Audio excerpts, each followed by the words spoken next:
What's up guys, Guillaume here and welcome back to the preview of Season 4 of the Pro Cycling Manager 2023 career mode we have been running. No more Bolton Equities Black Spoke. Let's say hello to a new sponsor and we will discover said sponsor in the coming minutes.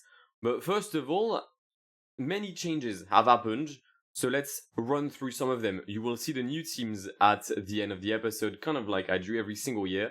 But the calendar has been completely revamped.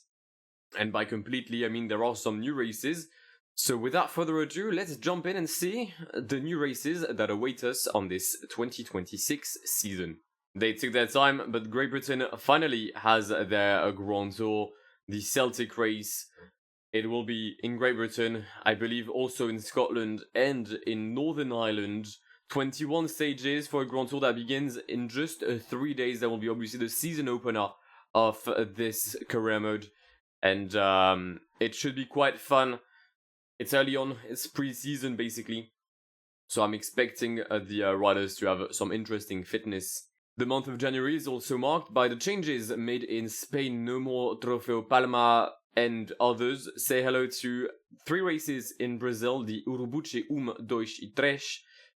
Which will be previewed by a race in Havana called Havana Onana. Some say that Camila Cabello will be here.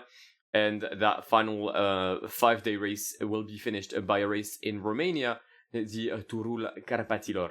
Another big change involving Britain is the Tour of Britain, which has been put early February now. No more Tour of Britain, it is the Tour of the Isles, and we will see riders going to Guernsey, to the Isle of Man and to Jersey. Another race that sees its first ever appearance on this save is the former Tour du Haut-Var, now Mont Ventoux, and you guessed it, it is 4 stages, 3 of them on the Mont Ventoux, including a time trial. Another change in the French calendar is Paris-Nice being postponed for 1 season, replaced by the Singapore Cycling Challenge.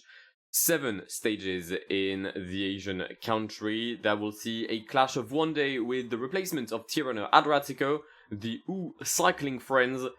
9 stages in China and mostly Tibet, which I'm not exactly sure where it is right now, if it's Nepal or China, but let's not care about that. But this is a proper mountain race. We've had, I think, the Himalayan Tour in the previous seasons. I cannot wait for this race. Final change in the first 3 months of this career, and it is the Tour de Catalunya, or La Vuelta a Catalunya, that has been postponed. In its place, the Amgen Tour of California is back. I wanted America to finally have a race, and they have one. Spain loses a second World Tour race as we begin the month of April. Itzulia is no more, and Sweden has managed to get a race, the IKEA Tour. I have no idea why I called it that way, but it's the only name I could think of when I thought of Sweden, or Zlatan Ibrahimovic. Don't think Zlatan would be happy to have his name linked with a BTEC World Tour race. Not many changes in the month of April. The second one that we'll see is the Tour of Sicilia, the Giro di Sicilia, replaced by the Giro di Sanremo. It is 4 races around Milano Sanremo. Regarding the Tour de France, 1 change has been made. It is just the variant that changed. It is a custom one that starts in Knockerheist and finishes in the Champs-Élysées or on the Champs-Élysées. I have never played it. There's some mountain stages, there's a mountain time trial, there's some hills, some sprints. I think we'll definitely be able to do something here. The final changes in this season arrive in the late part of the season. No more Quebec and Montreal. It is yet another race in Great Britain. The first one being the Stonehenge Classic, 212 kilometers, which will be followed by a race in Scotland, Nessie's Hunt, although I haven't changed the parkour yet, but I need to do so. And the final change is in the Tour of Guangxi being replaced by the Bayern Rundfahrt, 5 stages in Germany. So we have quite a lot of things on our platter this year, and I think that this should be quite fun. You've seen the calendar, now let's take a look at who will take part in that season. And here are the 18 teams that will make this year's World Tour season, starting off with those that did not change from last year. The case of Saudi Aramco, who has the same jersey but lost a lot of riders in their lineup, mainly their 3 best ones, Vingegaard, Van Aert and Mr. Sam Oomen. Things are tough.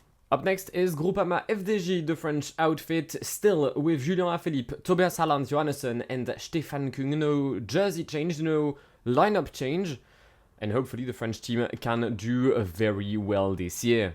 One of the big winners of the transfer window, EF Education, Easy Post. No more Richard Carapaz, but Jonas Vingegaard to lead the American team to possibly and hopefully the summits. A strong team, Bissegger, Vandenberg also here, Suzu Carthy.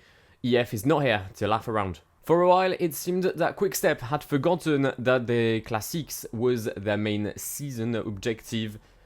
Mats Pedersen, Tim Merlier, Casper Asgreen to lead the team on the cobbles, Remco Evenepoel, Miguel Angel Lopez and former world champion Tobias Foss for the mountains. Quick-Step has a very, very strong team this year. They had a jersey similar to Spain's because they had Juan Ayuso. Uno-X Rema 1000 has kept the jersey, but not their Spanish leader.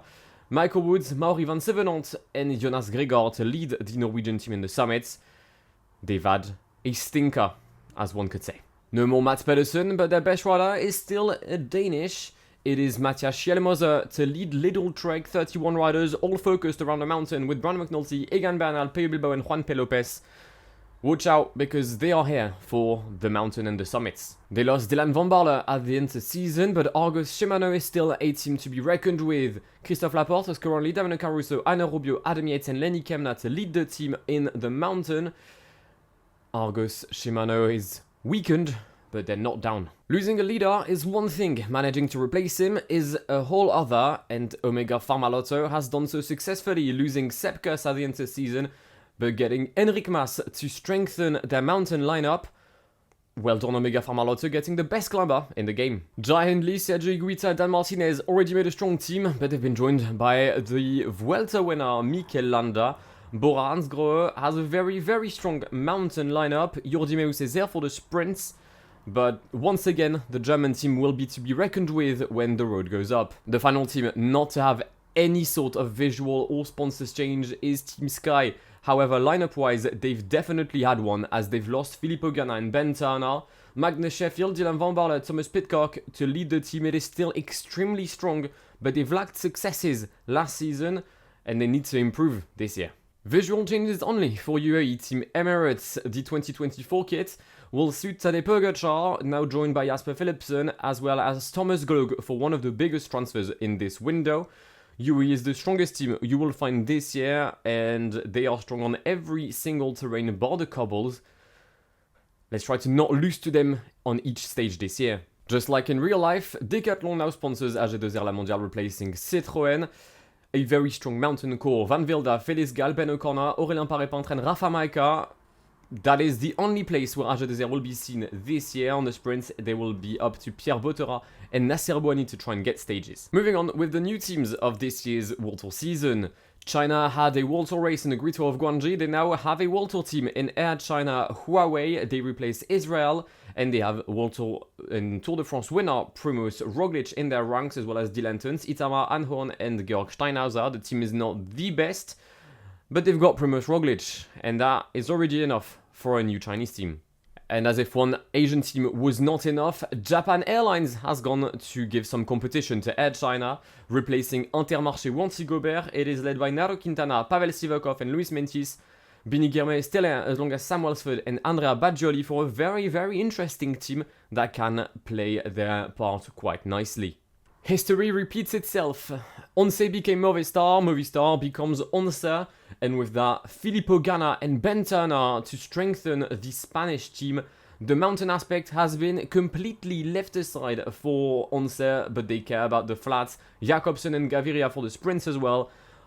That team will bully me on every single sprint. No more Alpecin de Koninck, allowing their riders to finally use another shampoo, but Eneco Colruyt are in the World Tour. Arnaud Delis, Mathieu Van Der Poel and the second best climber in the game, Antonio Tiberi, to lead the team. Asked around 3 riders, and to be fair, they probably can get at least 50 wins just from those 3. Bahrain was not victorious enough, and they've left the sport, being replaced by a team that has been victorious in various disciplines. Red Bull, led by Juan Ayuso, Jack Haig, Jonathan Milan and Dylan Groenewegen, want to emulate the success they've had in motorsport here in road cycling. Can they do it? Possibly, hopefully. Adrian Newey does not craft their bike. And finally, the team you've been waiting for, the replacement of Bolton Equities Black Spoke. It is Drapac Jaguar. The Australian team was present in cycling a couple of years ago. They folded after being part with Cannondale. Back in Walsall they are, led with Archie Ryan, Ben Healy, Caleb Ewan and Michael Matthews. Pinarello bikes are still the key, and hopefully this team can go to successes just like Bolton Equities had done.